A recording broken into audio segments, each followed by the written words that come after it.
자, 우리 이번 시간에는 전주 신흥고등학교 2020학년도 1학년 1학기 2차 고사 대비를 위한 국어과 2차 고사 대비를 위해서 문학 작품 분석을 해보도록 할 거야.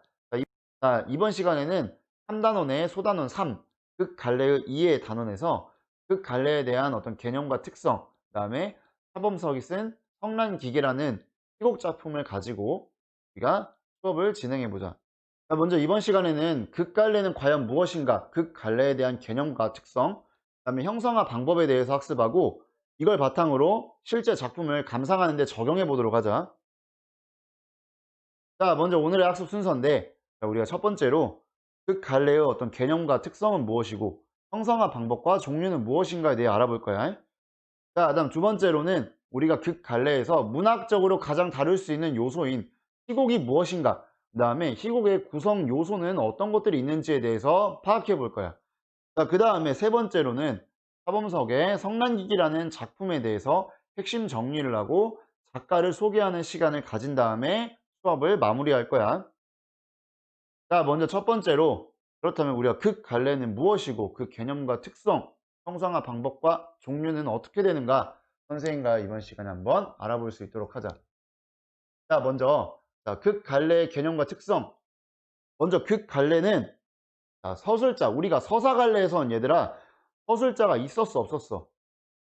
당연히 서술자가 존재했지. 그래서 서술자가 작품을 바라보는 어떤 거리나 그런 관점에 따라서 우리가 1인칭, 3인칭, 주인공, 관찰자, 이렇게 네 가지 시점으로 구분한다고 했잖아요.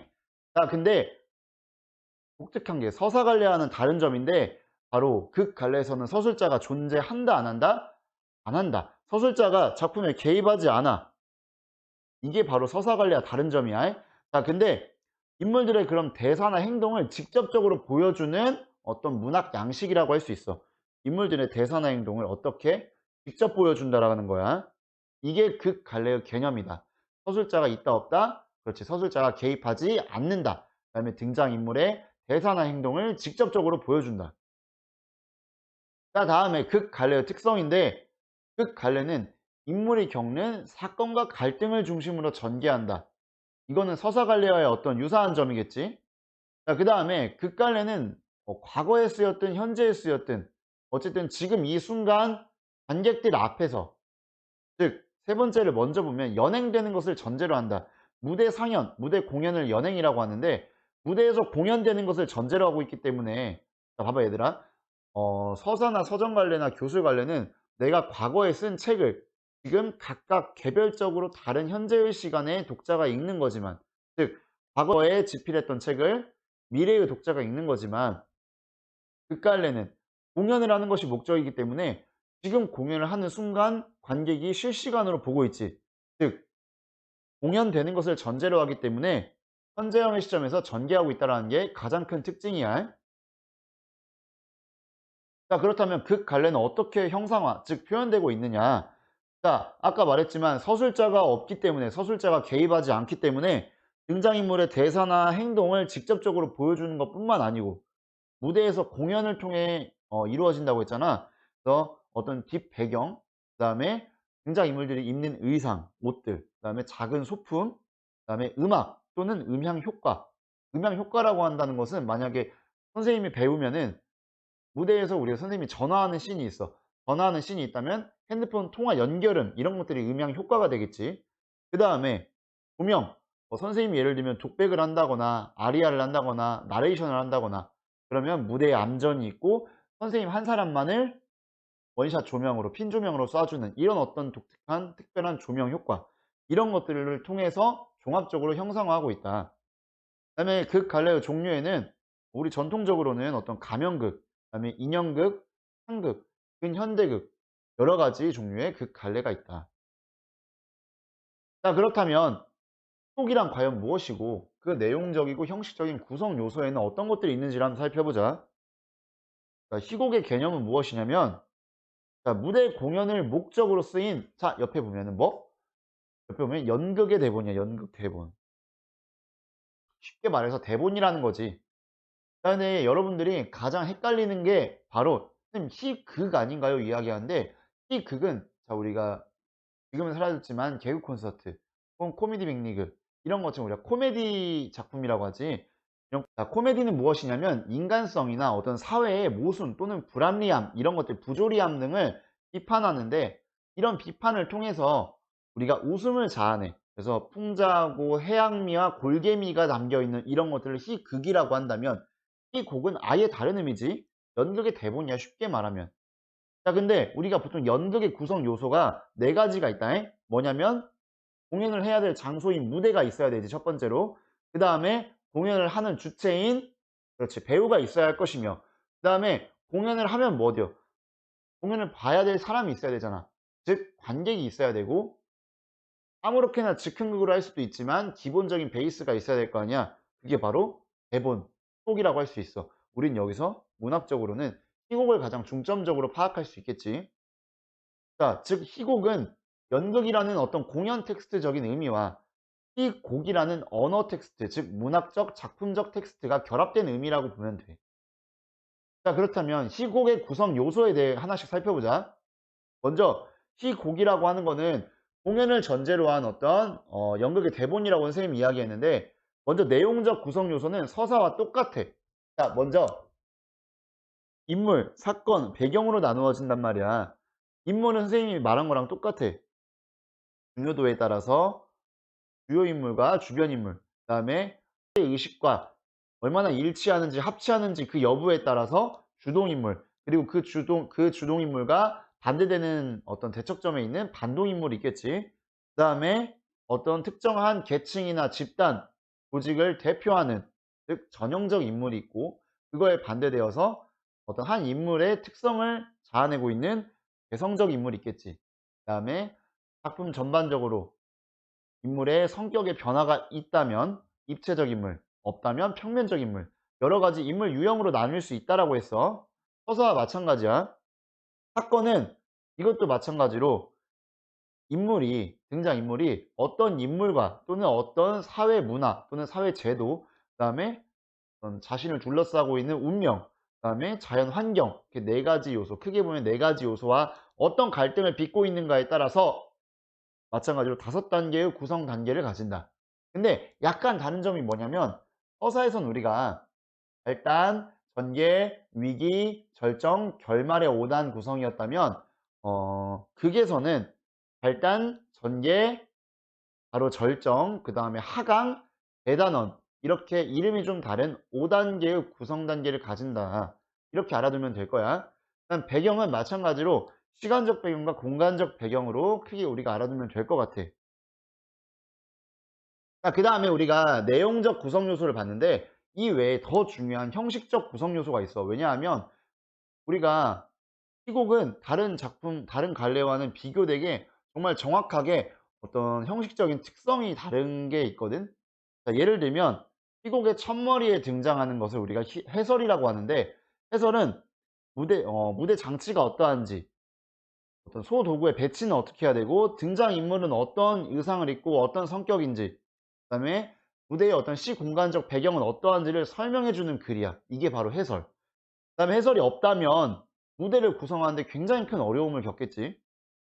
일단 대사는 마찬가지로 한 세 가지 정도로 구성이 되는데, 먼저 첫 번째는 등장인물들끼리 이야기를 나누는, 그렇지, 대화가 있어.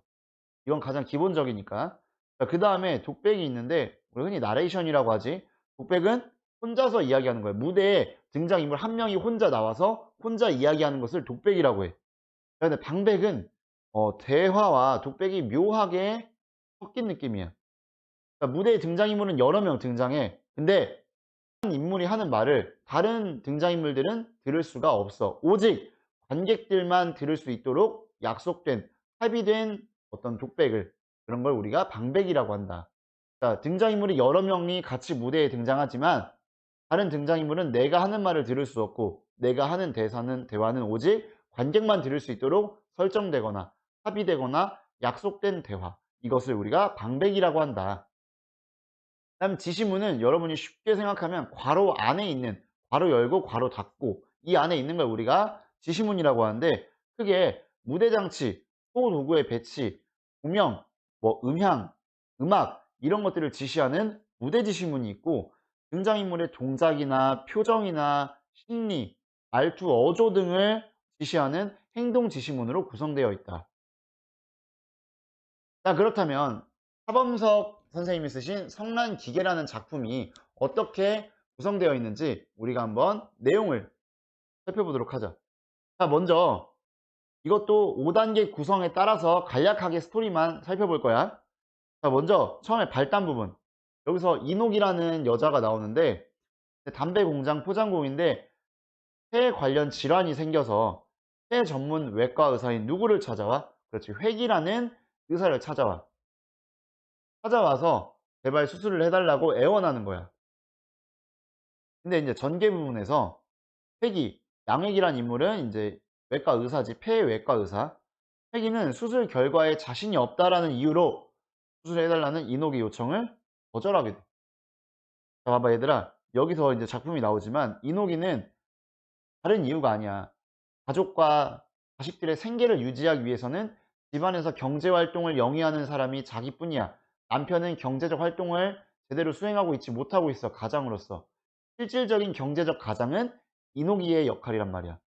이녹이는 반드시 수술을 받아서 살아야 되는데 회기가 딱 보니까 병의 상태가 심각해. 그래서 수술을 해도 잘 안 될 가능성이 커. 근데 수술이 또 잘 안 되면 자기한테 쏟아질 어떤 비난, 비탄, 어떤 책임감 이런 것들이 두려워. 그래서 회기는 수술하지 않겠다라고 거절하는 거야. 근데 얘들아, 이게 의사라는 사람이 할 생각은 아니잖아. 의사는 아주 극히 일부분의 0.0 몇 프로의 가능성만 있어도 어떻게든 환자가 살려고 하는 의지만 있다면 어떻게든 환자의 목숨을 구하기 위해 도전하는 것이 진정한 의사의 자세인데 지금 회기는 그러고 있어? 그러고 있지 않다라는 거예요. 그리고 이제 이 부분에서 회기가 나는 자신 없는 일에는 손을 대지 않는 성격이고 그다음에 나는 단지 이노기처럼 이 병원에서 월급을 받는 어떤 종업원으로서 의사라는 직업을 그렇게 생각하는 것을 보아하니 회기는 굉장히 이기적인 성격임을 우리가 발단 전개 부분에서 파악할 수가 있지. 자, 절정에서는 이전에는 발단 전개에서는 회기와 이녹의 어떤 수술을 둘러싼 갈등이라고 한다면 절정에서는 갈등이 최고조에 이르르는데 바로 의사인 회기와 이녹의 남편인 상현과의 갈등이야.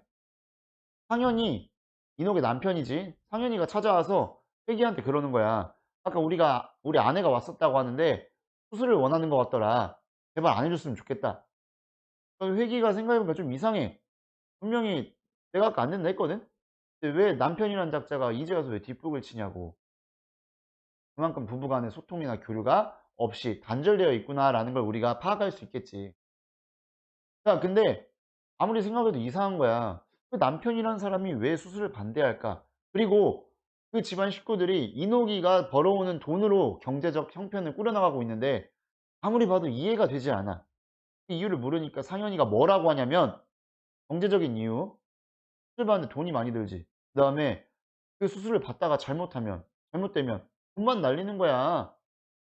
이렇게 생각하고 있어. 그 다음에 아내는 지금보다 훨씬 더 자주 놀아날 것이다. 아내의 부정과 외도를 의심하면서 반대하는 거야. 아무리 쓰레기라 할지라도 이렇게 사랑하는 아내의 목숨을 가볍게 여기는 이런 남편은 없어. 그지? 자, 그러니까 마지막에 하강 부분에서는 회기가 상현이의 어떤 비인간적이고 윤리적이지 못한 이런 자세에 대해서 분개하게 되는 거야. 분노하게 되는 거야.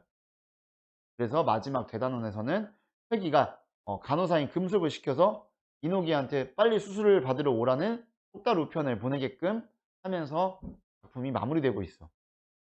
자, 그럼 우리가 각 구성 단계별로 아주 중요한 핵심 요소들을 하나씩 짚어가면서 살펴보도록 하자. 자, 먼저 처음에 해설 부분에서는 발단이지. 무대 배경. 무대 배경은 뭐 방 전체에는 뭐 청결하다는 장점을 제외하면은 아주 음산한 공기가 떠돌고 있었다. 그다음에 인물 묘사는 양회기와 이제 어떤 이노기의 어떤 인물 묘사가 나오는데 양회기는 피부가 희띠게 그다음에 키도 커 늘씬해 그런 사람들한테서 볼 수 있는 세련됨과 그다음에 과학자한테서 볼 수 있는 어떤 냉담함을 동시에 볼 수 있어. 자, 주인공의 어떤 냉담한 이미지를 잘 어울리는 어떤 음산한 공기가 떠도는 이런 배경 설정에서 어떤 효과를 누리고 있냐? 자, 인물의 성격을 좀 더 강조하는 효과를 보고 있다. 인물의 성격을 강조하고 있다. 인물의 성격이 이기적이고 냉정하고 이런 성격인데 이런 것들을 좀 더 강조하는 효과가 있다라는 거야. 자, 그다음에 여기서 이노기의 외양 묘사야. 그 다음 부분에 이노기 외양은 뭐 헝클어진 옷맵시, 그다음에 티 없는 안색. 그래서 딱 봐도 그녀가 중환자임을 짐작할 수 있다. 힘없이 의자에 앉아 있고 어떤 비애, 슬픔보다는 차라리 어떤 신앙적인 절실한 욕망만이 감돌고 있는 어떤 표정. 자, 이노기는 수술을 받지 않으면 죽어. 누가 봐도 핏기 없는 안색이 이런 것들은 누가 봐도 중환자임을 알 수 있게 해. 죽음의 위기에 놓여 있는 상황이지만 하려고 하는 의지가 강해. 왜? 가족의 생계를 책임져야 되기 때문에 어린 자식들을 불쌍하게 여기는 거야. 정말 안타까운 상황이지. 자, 근데 회기가 수술을 거절하는 이유를 살펴보자. 일단 이노기의 병이 너무 심각할 뿐더러 수술 결과가 나쁘면 내가 의사로서 받을 원망과 비난, 책임감, 그런 도덕적 지탄 이런 것들을 의식하고 있는 거야. 그래서 수술이 잘못되면 이노기가 생명을 잃을 수도 있어. 그러니까 내가 받을 어떤 그런 비난과 원망, 책임감을 의식해서 수술을 거절하고 있는 거야. 이런 것들을 통해서 보면 조소하는 태도로 나는 뭐 환자의 생명을 뭐 어쩌고저쩌고 나오는 부분, 나는 원래 자신 없는 일에는 손을 안 대는 성질이요. 나는 뭐 나를 위해서만 살지 남을 위해 사는 사람은 아니니까. 이런 부분을 통해서 아주 이기적이구나. 그다음에 자신의 안위와 이익만을 추구하면서 아주 냉정한 성격이구나. 이런 것들 우리가 파악할 수 있는 거야. 자, 초반부에는 발단 전개까지는 이녹과 회기와의 갈등으로 작품이 사건이 전개가 되고 있어. 이녹이는 환자가 죽어가고 있고 나는 어린 자식들을 위해 수술을 받아서 살아야겠고 그렇기 때문에 수술을 받게 해달라 라고 인간적으로 호소하고 있지만 회기는 자신 없는 일이고 나는 나를 위해 살 뿐이고 이렇게 기계적으로만 대응하고 있어. 그래서 여기서 이노기가 선생님은 냉정하시군요. 마치 기계처럼. 회기가 그러니까 그 말을 듣고 직업이란 때때로 사람을 기계로 만들곤 하죠. 라고 대답한단 말이야. 자, 기계의 속성을 뽑아보자. 기계가 우리가 어떤 속성을 뽑을 수 있냐면 기계는 금속으로 되어 있지. 우리가 이 금속성에서 단단함, 굳건함 이런 속성도 뽑아낼 수 있지만 차가움이라는 속성을 뽑아낼 수 있어. 금속성에서는 어떤 차가움. 얘들아, 근데 사람한테 기계 같다라는 것은 사람한테 차갑다라는 거는 이성이 차갑다는 것보다는 마음이 차갑다는 의미가 더 많지. 기계처럼 냉정하다. 속이 성격이 아주 매몰차고 인정머리 없고 이기적이고 남을 위해 헌신할 줄 모르고 자기만을 알고 이런 냉정한 성격이구나 라는 것을 파악할 수 있겠다. 회기가 처음에 이녹을 냉정하게 대하지만 자식들을 먹여 살리기 위해 수술을 받고자 하는 이녹의 절실한 처지를 알게 되니까 좀 심적 동요를 느껴. 하지만 그래서 제시하는 말이 뭐야? 좋은 약을 처방해 드리겠습니다. 그러니까 이녹이 어떤 이야기를 하냐면 알맹이는 어찌되었든 포장만 그럴싸하게 꾸미란 말이군요. 여기서 나오는 알맹이, 그다음 포장 어떤 걸 상징하고 있을까? 알맹이는 수술을 통한 근본적 치료를 상징해. 하지만 포장은 약을 처방해주는, 즉 좋은 약을 처방하는 것을 의미한단 말이야. 자, 근데 우리가 근본적으로 수술을 하지 않으면, 치료를 받지 않으면 결국 약만 먹어서 나을 수 있겠어? 아니란 말이야. 그러니까 이런 거를 임시방편이라고 해. 내가 나름대로 떳떳할 구실을 찾아야겠고 또 임시방편에 약을 처방함으로써 임시방편으로 삼으려는 회기의 태도를 이노기가 비판하고 있다. 자, 근데 이러고 이노기가 나갔는데 회기가 그래도 아무리 인간 쓰레기 회기여도 환자를 치료하는 의사로서의 책임감이 있는데 내가 이노기의 치료를 거부함으로써 이노기가 살려고 했지만 내가 이노기의 그 생명에 대한 의지, 간절한 의지를 꺾어버린 것 같아서 허무함과 자책심을 느끼고 있었어. 자, 근데 그 다음에 나오는 게 정관호사가 회기의 별명에 대해 이야기하는 부분이야. 자, 선생님 별명은 머리는 사람이고 손은 기계인 20세기 스핑크스예요. 물론 20세기 스핑크스인지 뭐 20세기 스핑크스인지 발음을 잘 해봐야 알겠지만 자, 이건 두 가지 중의적인 의미로 파악할 수 있어. 무엇이냐면 첫 번째 긍정적인 의미로서는 자, 우리가 얘들아 그 미용사한테 가위손이라는 별명을 지어줬으면 이거 칭찬이야, 욕이야?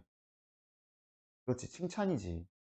정말 손이 지나갈 때마다 가위로 막 썰리는 것처럼 아주 뛰어난 미용 실력을 가졌다라는 긍정적인 칭찬이야. 마찬가지로 선생님의 손은 기계와 같다. 핑크스에서 기계와 같다, 기계손 같다라는 거는 아주 수술 실력이 뛰어나다. 폐기가 폐 전문 외과 의사였기 때문에 폐 수술만큼은 전국에서 탑티어에 있다. 약간 이런 의미를 준다. 일단 부정적인 의미는, 자, 머리는 사람이고 손은 기계이기 때문에 이 얼마나 끔찍한 혼종이야. 기괴한 이미지. 그다음에 아까 말했지만 기계라는 금속성에서 차가움의 속성을 뽑아냈기 때문에 아주 차갑고 냉정한, 사람한테 실제로 구체적으로 적용하면 따뜻한 심장을 상실했어. 즉 인간성을 상실한 어떤 사람들을 의미한다. 자, 근데 이제 절정 부분에서 이녹의 남편인 상현이 찾아오지. 상현이 이녹의 수술을 반대하는데 그 이유는 무엇이야? 성공 가능성이 낮고 돈이 많이 들어. 그리고 건강을 회복하면 아내가 지금보다 더 자주 놀아날 것이라고 오해하고 있어. 즉 경제적인 이유와 아내의 부정, 즉 외도를 의심하는 이런 두 가지 이유에서 이녹의 수술을 반대하고 있지. 근데 먼저 이녹이가 수술을 거절받고 나갔어. 그러면 정상적인 부부의 관계라면 자기가 가장 사랑하고 의지하는 남편한테 그 사실을 알릴 법한데, 남편이 오히려 그 이야기를 전혀 듣지 못한 채로 찾아와서 해주지 말 것을 요구하는 이런 부분, 부부간에 소통과 교류가 전혀 이루어지지 않고 있다. 그래서 이러한 비정상적인 가족관계, 부부관계 또한 함께 비판하고 있는 거야. 근데 회기가 원래 생명을 경시했어. 무슨 말이냐면 내가 어쩔 수 없는 일이다. 의사로서 이노기의 어떤 생명에 대한 책임감을 못 느끼고 있었는데 상현을 만나면서 직접적으로 분노를 터뜨리게 돼. 처음에는 조용하나 위험 있게 지시문에 나와 불쾌감이 솟으며, 그 다음에 노골적으로 분노를 터뜨리며, 그 다음에 외치며, 지시문이 점점 점층법을 사용해서 강력하게 표현하고 있는데, 이 부분은 무엇을 의미하냐면 회계의 인간성이 점차 회복되어 가고 있구나. 자, 이 말은 뭐냐면 인간 쓰레기였던 회기가 분리수거도 안 되는 인간 쓰레기인 상현이를 보고 더 분노를 느끼는 거야. 아, 나도 쓰레기였지만 쟤는 이건 아니다. 어떻게 사람이라는 작자가 저런 생각, 저런 태도를 가질 수가 있을까? 분개하는 거지. 그래서 상실되었던 회계의 인간성이 점차적으로 회복되어 가는데, 우리가 지시문 속에서 점차적으로 강하게 표현되는 식구들을 통해서 파악할 수 있겠다. 그렇다면 우리가 제목의 의미를 봐야 되는데, 먼저 기계라는 것은 이녹이 수술을 해달라고 호소했던 그런 것들을 외면하는 회기의 비인간적인 면, 즉 인간성을 상실한 어떤 기계적인 모습을 의미했다면, 작품의 성난 기계라는 제목은, 자, 기계와도 선생님은 냉정하시군요. 마치 기계처럼, 기계같이. 자, 이렇게 기계 같던 회기, 이 회기가 이노기를 살리겠다는 어떤 인간적인 면모를 보이게 되는 거야. 그렇기 때문에 상실한 인간성을 회복해가는 어떤 주제를 상징하고 있다. 이렇게 파악하면 된다. 자, 작품 구조가 아주 재밌는 게 하나 있어. 전반부에는 이노기가 수술해달라는 부탁을 아주 냉정하게 매몰차게 거절해. 인간성이 상실한 상태였어. 후반부에서는 자기 아내의 수술을 반대하는 상현이의 어떤 이런 파렴치한 태도에 회기가 분노하면서 이노기의 수술을 결국 하기로 결정하게 되는, 즉 인간성이 회복되고 있음을 우리가 알 수 있겠지. 아, 이 마지막 구절도 굉장히 중요한데, 마지막에 상현이가 놓고 간 담배를 입에 물면서 회기가 뭐라고 중얼거리냐면, 담배는 포장도 중하지만 알맹이가 좋아야지. 자, 그렇다면 이 담배, 포장, 알맹이는 과연 무엇을 각각 상징할까? 담배는 인간을 상징하지. 포장은 겉모습을 상징해. 알맹이는 내면, 즉 인간성을 상징한다. 그래서 자, 그럼 무슨 뜻이야? 담배는 포장도 중하지만 알맹이가 좋아야지. 즉 인간은 겉모습도 중요하지만 인간성을 제대로 갖추고 있어야지 라는 의미와 일맥상통하겠지. 즉 상실된 인간성을 회복해야 한다는 것이 작품의 주제인데, 이런 작품의 주제를 상징적으로 전달하고 있다. 자, 그렇다면 작품의 핵심 정리를 좀 해보자. 작품은 아주 사실성을 보여주고 있는 사실주의 극으로서 작품의 무대 규모가 크지 않고 등장인물이 4명 정도로 제한되고 극의 구성이 짧게 짧게 이어지는 단막극의 형태를 띠고 있어. 자, 시간적 배경은 구체적이진 않아 어느 늦가을이고 공간은 어느 한 종합병원의 폐외과 과장실이야. 비인간적인 현대인의 삶을 제재로 해서 현대 물질 문명 속 무엇을 비판해? 자, 우리가 아까 서사갈래에 나온 이태준의 돌다리에서는 현대 물질 문명, 자본주의 사회, 물질 만능주의 사회 이런 속에서 그렇지. 그런 경제적 가치, 금전적 가치 이런 것들을 비판하고 본래적 가치와 전통적 가치를 제시했는데 중요하게 생각했는데 여기서는 반대로 인간성을 상실한 것과 그 상실된 인간성을 어떻게 해야 된다? 회복해야 된다. 이 의미를 주제로 상징적으로 전달하고 있는 거야. 자, 작품이 어떤 특징이 있냐면 전반부와 후반부가 대립하는 구조를 통해서 전반부의 인간성을 상실하고 있던 회귀가 후반부의 인간성을 회복하게 되는 주제를 전달하고 있고 그 다음에 비정한 현대인의 모습을 아주 냉소적으로 좀 비판적으로 냉철하게 냉담하게 바라보고 있어. 단순한 주제 구성과 사건을 통해서 주제의식을 선명하게 드러내고 있다. 자, 이것으로 선생님이 소단원 3, 극갈래에 대한 이해와 성란기계의 작품 분석을 해봤어요. 자, 다음 시간에는 문학작품 분석의 마지막으로 구술갈래의 특징과 개념, 그 다음에 그 대표적인 예시로 교과서에 수록되어 있는 연한 박지원의 한기 공부해 보도록 하자.